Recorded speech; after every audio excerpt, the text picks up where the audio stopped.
Liftoff and the clock has started. Penis! It's one small step for man, one giant leap for mankind.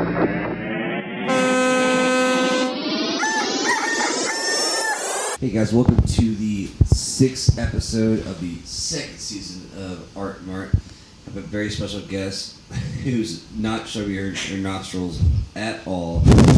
One of my really great friends, Allie Roberts. I'm gonna say hi. Hi guys. Trip already said my name, so yes, I'm Allie. What's he? I'm like, Alley cat, alligator. So I want to start a little bit of a backdrop for us because we both kind of met in a very visceral is maybe not the right word for it, but a very insane situation with COVID and everything. We ended up like both joining a singles group. Yeah. That we all met up together during COVID and hung out and whatever, trying to make the best out of what we have. We even do virtual happy hours sometimes. Yeah.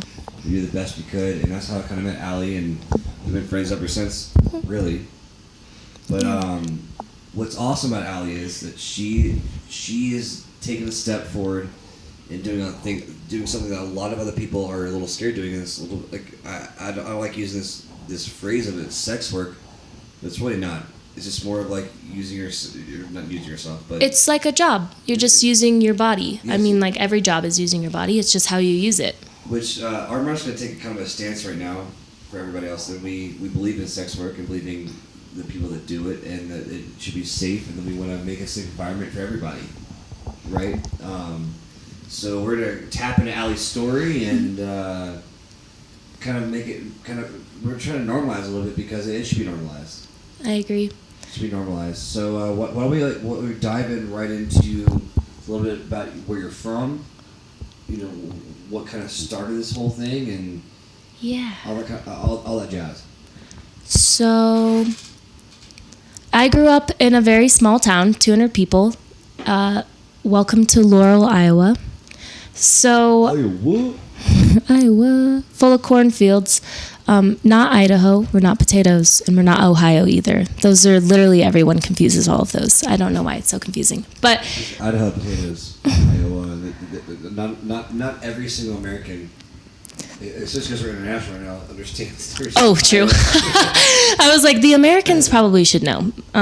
Maybe retake your geography classes. Most of our listeners are out of state. Or out of country, That's so really. exciting. Hi, guys. So I'm going to shout out to some of our biggest listeners. Ireland, we know you're there. Belgium, we know you're there. And Norway, step up. Now let's talk about you. Let's talk about you, and you're about a town of 200 or less. Yes. So I had one really good best friend, and when she went to college in a bigger city, I actually got to like live vicariously through her because I ended up just going to a community college. I couldn't afford like a private college. And so I met a lot of her friends. One of her very good like best friends was also her roommate. She had been using an app called Seeking Arrangements, and she was making bank all the time. I was like, girl, how are you making all this money? I was like, you're literally going out and buying bottles every single day for like parties. I was like, how are you doing that? And she was like, oh, I do this, blah, blah, blah, blah, blah. I meet up with people and I do this and that, and like I get money. And I was like, interesting. Tell me more. Please tell me more. And she was like explaining it to me, and it's like an app for being like an escort. Like there's levels of being an escort. There's like high-end ones where you pay people a bunch of money to have like a certain clientele list. But I've never seen one any time at all. I'm sorry for your loss. Getting a clientele list for being an escort is like prestigious. Like if you're going to get a really good client list, it's generally passed down from one escort to the other. So when an escort is retiring, she'll give it to her client list to someone else that she really thinks would be good. And so That's cool. I like the staying in the family situation. That sounded weird. Sorry. I meant Her being mom did united not in do that. I meant being united in one front. Like they take care of each other first before they like outsource or just completely get rid of the client list. So anyway, seeking arrangements isn't like where you just get a list. It's an app. So it's like Tinder, but for people that would like to have like a sugar baby or of either gender. You can be a guy or a girl or whatever. The app gives you like lots of preferences. You can put in like so many different like things about yourself. You can say if you're athletic and your height and your weight, and like if you don't want to, you don't have to. But if you want to find someone that matches your interests the best option is to put the most about you on there. I did not use my real name personally because I was very small and I didn't really care to have people just talking about me out there in the open for it to come back to people that maybe didn't need to hear that. So I used a fake name, and my best friend's roommate, she also used a fake name. She just found that was the easiest and safest way to be. I'm going to interrupt a little bit. So for all the listeners out there, I started my own Seeking Arrangements account to see what's going on with it, and I have gotten no likes. I'm not gonna lie to you. The sugar mamas are a lot less frequent than the sugar daddies. You're gonna find someone eventually. Like when you need to set your. This is like Tinder. You need to set your radius out farther. Just be willing to travel. I got a bicycle. I'm gonna go far. No. Because if you find the right person, they'll just send a driver to come pick you up and take you to the airport. Why are you laughing? Because coming from a guy's standpoint, it's so fucking ridiculous. But the sugar mamas are honestly so cool. Like I listed myself as bisexual so I could get either men or women. Right. Obviously, men are more prevalent. That is like a male dominant society in general. But I did find females that were interested, or like couples, which was also interesting. The unicorn? Yes, they are looking for the unicorn. I specifically put in my bio that I did not want to talk to people that were in a marriage. I just don't like that. I obviously don't know 100% if they're lying or not. I can't look them up real quick. But where's that social at? Yeah, like a lot of people, I'm using a fake name. A lot of those people are also using fake names. And you don't get past the fake names until you've established that you're not both fake. Do you know what my name is? I would love to know what your name is. Duke Silver. I haven't used Seeking Arrangements app in so long, but I think my name is Zara Lynn. That's kind of hot. Maybe you should alter your name. I think you can put in a request. You can't just try to change it. You have to actually put in a request. You're just saying, you sound like a cowboy from the Wild West. When I made my profile, I tried to be very detailed, and you can have pictures that everyone can see, and then you can have personal pictures that people can request to see, which is interesting. So if you want someone to see more of your body or whatever, to give them an idea of what you look like, because some people are very specific. They're like, do you look like this? And I'm like, probably not. All right, well, this will be the first time I ever do this live podcast. I'm going to show her my Seeking Arrangements account. Oh my goodness, I am so excited for that right now. Come here. I wish I had the app downloaded. I'd show you mine. Bring the microphone over. I am bringing the microphone over. What do you think I'm doing? Ooh, that's a good picture. You look so buff. I did fitness modeling when I was... Humble brag. That is a humble brag as all get out. Those are just all good pictures. I don't know how you're not getting hits. They probably think you're fake. Because those are really good pictures. Those are really good pictures. They probably think you're fake. Because I would get people that message me all the time. Like, are you a real person? A lot about me. Yeah. I mean, people would literally 40 question me about if I'm real or not. Because there are people that are putting these pictures out there that aren't them and have a good backstory, and then just scamming people for their money. So what kind of advice would you give someone who's wants to go on Seeking Arrangements and maybe has that little bit of I don't know if this is a real person or not? What was your advice would you give them?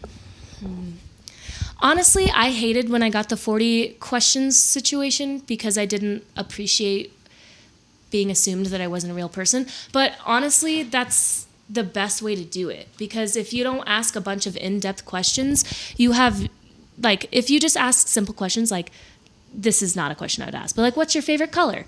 Like, anyone can make that up. Like, yeah, exactly.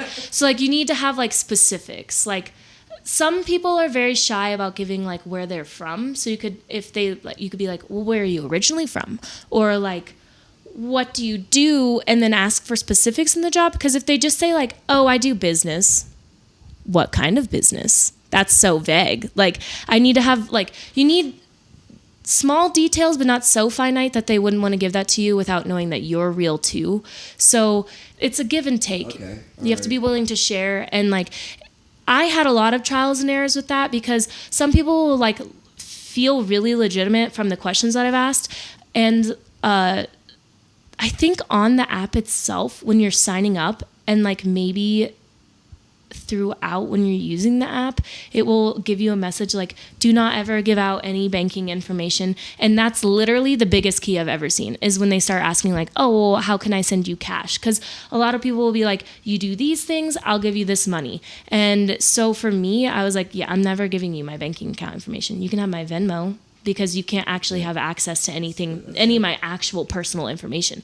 Because when you're answering all those questions about yourself, saying like, oh, I did this and blah, blah, blah, you're secretly giving away password hints. So like you really don't want to do that. So they could easily just hack you and take all of your money or whatever. Or another one that I saw a lot of people doing was like, oh, I'll send cash to like a Western Union and you can like go pick it up. And I don't really understand fully how that works, but I learned through my friends that that was another kind of scam. I'd have to look into it a little more to like, I don't use those, so I don't really know how they work. I almost got scammed with that, with just the utility bill thing. So when I had one of my other business, I had the protein bar, it was like the genetic testing company that I had. That was cool, by the way. Thank you. I had some guy call me and was like, your utility bill late. And like, I was so stressed out of everything else. Like, I was like, yeah, that's terrifying. That is terrifying because if it's linked to a business, like that's more detrimental to just being your personal. Yeah, exactly. So it's like, if I can't like do like shakes and stuff, I'm kind of like SOL. Mm-hmm. So I was like running in my car to go get like money for him. He was like, go get a gift card or whatever. I was like, what? Yeah, that's also a scam, is the gift card thing. I was like, what? Gift card is like, it's supposed to be like the county. Yeah. Like this is like needs to go through like a business, like a legal way that I can track what's going on. If you can legally track what's going on, that's going to be the best option for you. Like Venmo keeps a history of all of your accounts. And if someone tries to rip you off, you can literally just dispute the charges. So like, there's a lot of safeties. I can't really give you the perspective of being someone that is like a sugar daddy or a sugar mama because I'm not that person. But I'm sure that the logistics of like what I've gone through is probably fairly similar for them too. You also want to vet people. You also want to make sure that they're real. And like my pictures, I had like professional pictures taken. So people would be like, are you real? Like, are these real? And I'm like, you can see my Instagram. You can look at my Facebook. I'm going to give you multiple ways to see who I actually am to verify that I'm not just, I don't want you to think that like I'm lying. Because if I actually want to have a companionship with one of these people, it's important to set some boundaries. Well, excuse me. For everyone not knowing, I'm working 4 jobs right now, and I'm pooped. Yeah, he looks very tired. He looks like he might just fall asleep on his microphone. I'm pooped, but I love Allie so much, and I love that we're doing this. And I appreciate that you worked with my schedule because I just do weird things at weird times. We all do. We all do. I'm a night owl. I was born to prowl the night. Like I woke up this morning and I watched some really great porn. Weirdest thing I've ever seen myself. You don't get to look through my Google search history. No. I know. Honestly, I'll gotta admit it. It's fucking weird. Mine is always just being like, how do you spell the word callous? Like, I just don't know how to I don't know how to spell anything. So it's like 80% of my search history is me trying to figure out how to spell a word so I can put it in an email. Because even like when I'm typing it out, even the autocorrect doesn't know what I'm trying to say. So I want to look at it even more, but this podcast is about you and about us normalizing sex work. Yes. I just want to reiterate, safety is like number one key if you're going to use an app like Seeking Arrangements. Safety in general is really important. You should like when I was going to go meet someone or do anything, I sent everyone, all of my very close friends, the address of where I was going, the profile of the person that I was talking to with pictures and their bio in case they deleted their account and you can't see that anymore. So I wanted to have that information accessible in case something happened to me.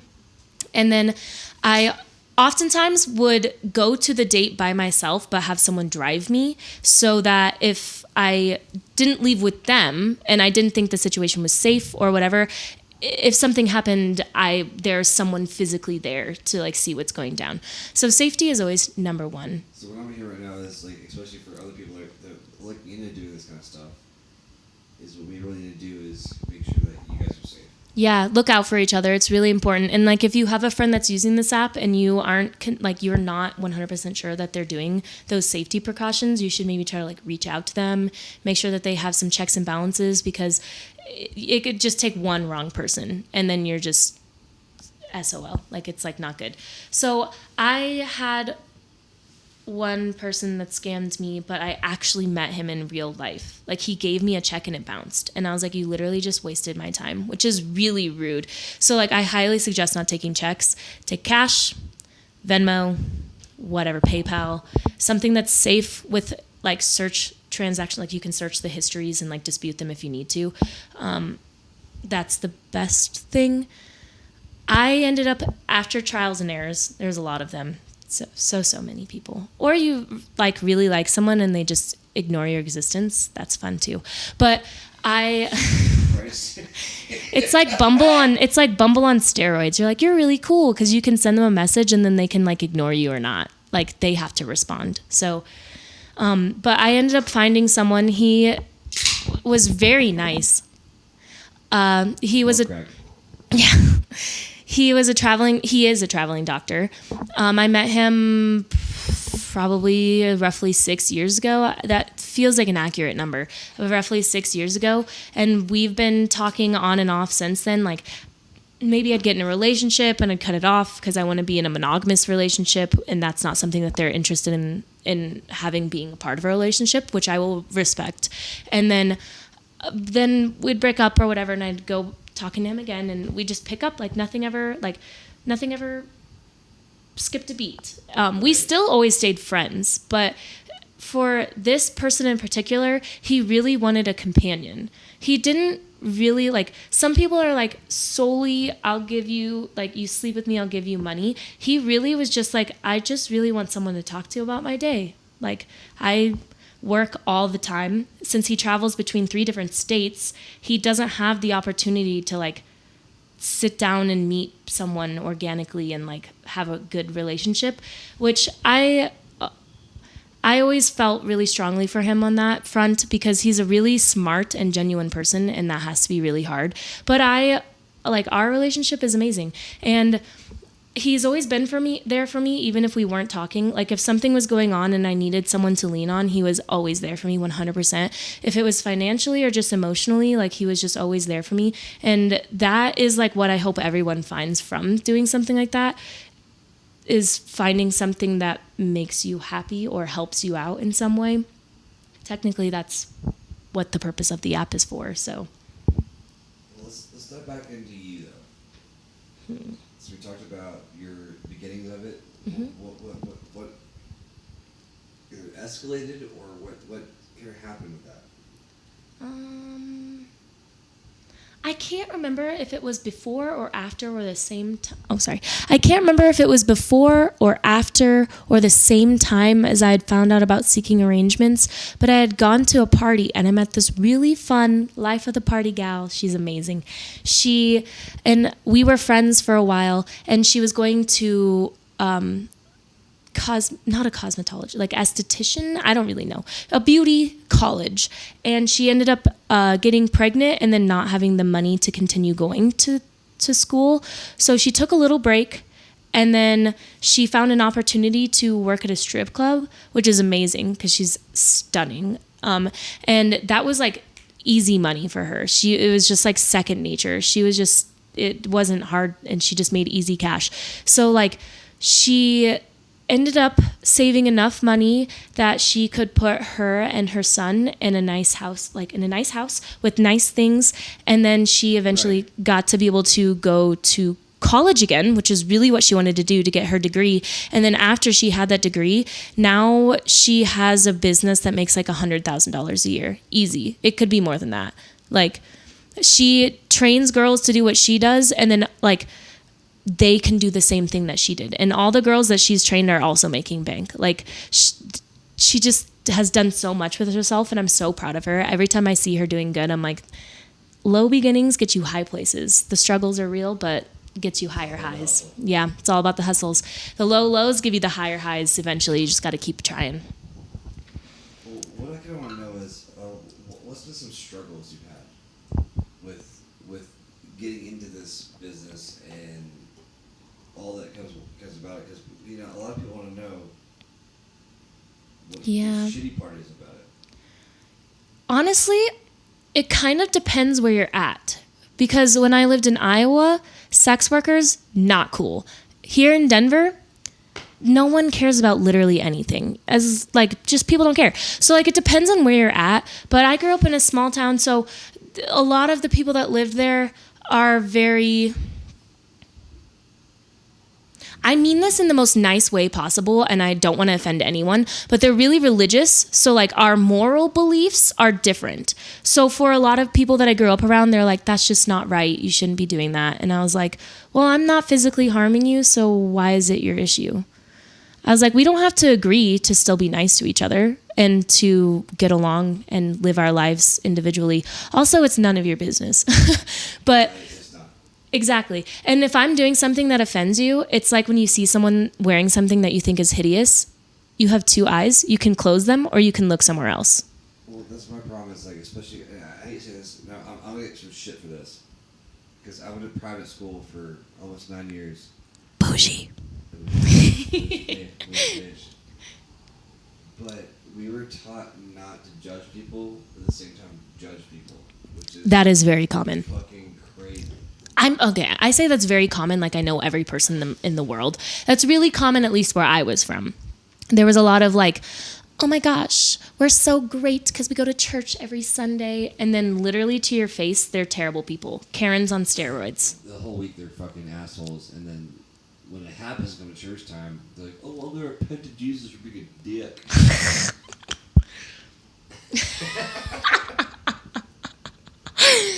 I'm sorry. We sound so hateful to people that like religion. If you're a good person, you're a good person, and Jesus will love you for that, or whoever you pray to. I will agree with the community aspect of religion, 100%. Understanding like different people's morals and stuff. Some people take it more seriously than others. Cool, but like when or literally.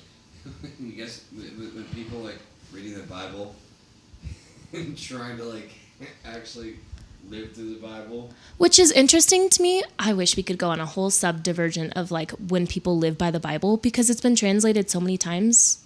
The original language is probably more accurate. The King James Version was literally written by a homophobic, homosexual king. Wow, that's a lot going on right there. That's a lot to unpack. It is. Like anyone here reads the King James Version of the Bible, it's written by a guy who literally hated homosexuals, but homosexual himself. Honestly, though, if we're going to dissect that a little bit, he probably outwardly portrayed that he hated homosexuals because he was in an environment where they told him he had to. So he was being ashamed of himself. And then because of all that he had learned from religion, he was like doing something bad. So like he didn't want other people doing bad things. I don't know. I'm not trying to justify that for him, because that's not great. But I do remember I have, full disclosure, never read the Bible. I think I've read one passage, and I think it was Adam and Eve. I remember a snake and an apple or some fruit. I don't know. Genesis? Yeah. Thank you, Trip. I'm not a religious person. My mom grew up in a very religious family, but she never pushed it on us. So, I had heard, whether or not this is true, that in the original translation of the Bible, there was nothing saying that lying with the same sex was bad, but then over time the words had been misconstrued, because when you translate something through multiple languages and over time, it's like playing telephone. Things are going to get mixed up, words are going to get like jumbled, like things aren't going to be exactly the same as they were originally. So eventually it came to where people believe that like sleeping, like being homosexual is bad. But from what I've heard, that's not actually what the literal translation meant. But it's hard to choose which is more accurate when you don't speak the language fluently, of literal versus translating it to make the most sense in context. Either way, the entire Bible itself is hypocrisy, right? Because it says love your neighbor. I mean, This is true. No matter what, doesn't fucking matter. Good people always. Right, but what if your neighbor's homosexual? You still love him? Yeah, see, that is hypocritical, because you are not supposed to be the one that judges them. It's supposed to be your God. Right, exactly. So like, you're still supposed to love your neighbor. Like, it doesn't matter if they're homosexual or they're straight or they have brown feet. Or a purple nose. Or a purple nose. Or 10 color dream coats. It doesn't matter. But the hypocrisy in that is that they think that it's kosher. Yes. Kosher. It's okay. To shit on everybody else when they're like really preaching the same thing. And it's interesting to me. We're getting a little off topic, but it's interesting to me that true. It's interesting to me that they preach love thy neighbor, right? And then some people will just like totally not like someone because their religion is different. Aren't you supposed to love them either way? Like, if we all are going to the same place, if we're all technically going to the same place, and they don't believe in what you believe, then according to your rules, different things will happen to them. You shouldn't not like them because they don't agree with you. Like, there's just so much about so many things. Last bit on religion we're going to talk about quick. Cool. Go. Shoot. There is literally a few passages in Leviticus that said if your mom wears two separate amounts of clothing, like wool or cotton, you gotta kill her. I've heard that. You gotta kill her. Polyesters are illegal, guys. Yes. Also, no tattoos. If you guys are Christians listening to this, if you're wearing polyurethane and... You best be just wearing cotton, 100%. You gotta kill your grandma. Tragic. It's the picking and choosing of things, which is why I choose not to be religious. Exactly. And in Leviticus, there's something else too, that if your daughter is worth a certain amount of money, you have to sell her off. No, thank you. No, I'm not kidding. I'm not a dowry. Yeah, no. Like, if your daughter's worth something, like, someone can come and pay for her right off the fucking bat. Which is literally slavery and sex trade Yes. in the Bible. Women's rights didn't really exist for a long time, so. No, but like so many people follow it, though. Yes, but people pick and choose what they want to follow, and whatever makes them feel the best, I feel like, is what people are doing. But we hang out. Go to Two Horns Talk on Facebook. Go check it out. Go check out Denver's Best Deals. If you guys want to save some money on cannabis or liquor or podcast time, it doesn't fucking matter. We have all of it on Denver's Best Deals. Denver'sBest.deals. Go check it out. Sign up for it. Use code TRIP if you want to, and make me some money. What? Oh, TRIPP. There's two P's because I'm not a fucking verb. But anywho, let's get back to Allie. I'm not going to lie, I lost my train of thought. Fine. What we need to talk about right now is our whole goal of this podcast we talked about before is normalizing sex work. So let's go through some of your situations and some of your past a little bit about working with it, and let's kind of I want to start with, what do you think how do you think, I don't know how to phrase this. Like, what does normalizing mean to you? Normalizing to me means that everyone accepts it. Everyone accepts it. Well, that's never going to happen. But there's just a lot going on in the world you're not going to get 100% of anyone to believe in anything. So if you have the vast majority, to me, that's normalized. If you're getting the majority of the population to agree with you or to see it the same way that you're seeing it, that's a huge stand. It's better than no one or even 50%. If you have the vast majority, that's great. I politely disagree with you on the 100%, but I like your ideology. I wish that was something that I could believe in. I wish, because like honestly, at this point, we take a little stance about how we should like think about these kind of things, because they're not the same as it was 10 years ago. No, definitely not. The internet in itself has totally adapted sex work at all, and like if it's I don't know. So like sex work, when I say that word to my mom, she's almost 60. If you say sex work to her, she's gonna say like, oh, a prostitute. But like it's changed so much from when she grew up. Yes. Like there's escorts and there's apps and there's like just doing different things. Like the whole word has just changed over time, and it means different things to different people. So But the problem is it still has a negative connotation towards it. I mean, That's what we want to change, though. We want to change that negative connotation of quote unquote sex work. I think there should be some kind of name for it. I feel like it should just like, yeah, I agree, because I don't say like, oh, I'm a tax worker. I'm an administrative assistant at a tax firm. Like it sounds sophisticated. Like I don't know. There probably is a sophisticated word that I just don't know. But like there needs to be some kind of name that brings a justice, to be honest. Justice. Not just justice, but like a positive light, a good connotation versus like a bad connotation. So sex work sounds bad. That's probably just stigma, or even like maybe in certain areas it sounds bad. But I don't know. I honestly want to Google it if there's a better word for sex workers that has a positive connotation. I won't do that to you guys. We'll find it, and then we'll post it in the comments. Yeah, we'll put it in the show notes. But the thing is, everyone wants to say, because we're getting kind of towards the end of this podcast here, and what we both of us would like everyone to understand is that this is not something to be ashamed of whatsoever. This is something like you should be proud of, because it's your job. If this is your 9 to 5 or whatever hours you do, like it's how you pay your bills, and how you pay your bills is no different than how a CEO pays his bills. So you're both paying your bills, then it really shouldn't matter. And if you're worried someone's gonna not like it, then just say whatever you want to. Like if you want to say it and you don't care what people think about you, cool. I mean, if you want to try to change their minds, that's also great.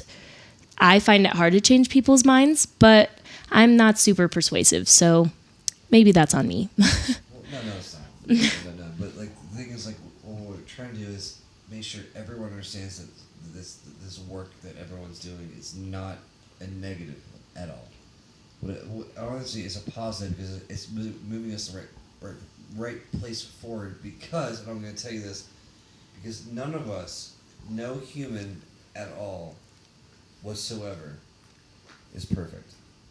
Also, Pornhub would not exist without sex workers. So Exactly. you think about that next time you're searching some porn. Exactly. And when you guys are like looking up hookers, get a camera out so you don't get in trouble. But anywho, Allie, thank you so much for coming on this podcast. Thank you, Trip. I really appreciated you inviting me on. I've never been on a podcast. You can never tell, because I feel like I'm just talking to a friend. Exactly. I've just been looking at you, just having a conversation this entire time. And then Allie invited one of the dogs out. She's my favorite. She's a little old lady. I don't like to play favorites, but high energy dogs kind of stress me out, and she just wants to chill on the couch. We're like the same souls. We're just different beings. We both want to sit on the couch and eat food all day. So. Well, either way, we love Allie being on here. She's been awesome. We want to thank you guys for listening again. Thank you from all across the world. All across the world, Belgium. Norway. Apparently, you have to step it up. Yeah, Norway, step it up. I don't get to see the stats, so I don't know. I'm going to show the stats this week. Thank you guys so much for listening. Make sure you guys go check out Denver's Best Deals. Go check out Team Arm Stock, especially in Denver. And anywho, as we always say, peace.